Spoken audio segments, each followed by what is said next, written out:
ఏమని చెప్పను, ఎన్నని చెప్పను. అమ్మ గురించి చెప్పాలంటే అక్షరాలన్నీ సముద్రంలోకి వదిలేసి మళ్ళీ ఏరుకొని రావాలి.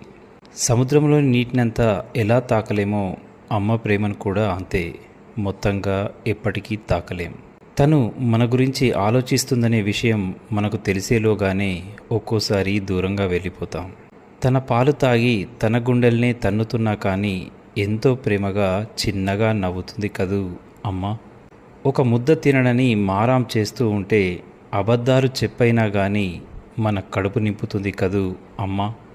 చిన్నగా దెబ్బ తగిలితే అమ్మా అని ఒక్కసారి అరిస్తే రోజంతా పక్కనే ఉండి కాపలా కాస్తుంది కదూ అమ్మ.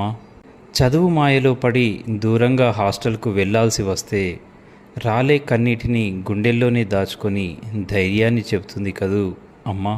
పరీక్షలకు భయపడుతూ ఉంటే ఆ దేవుణ్ణి చూయిస్తూ తనే భరోసాగా ఉంటాడు అంటూ అసలైన భరోసాగా నిలుస్తుంది కదూ అమ్మ. ఇక సంసార సాగరంలో మరో బంధంతో వెళ్తూ ఉంటే సంతోషంగా ఉండమని రెండు చేతులతో దీవిస్తూ మరీ పంపిస్తుంది కదూ అమ్మ. ముసలి వయసులో తనేమడుగుతుందో మనమేమిస్తామో ఏదీ తెలీదు, కానీ అమ్మ ప్రేమలో ఒక ఇంచు కూడా తక్కువ ఉండనే ఉండదు.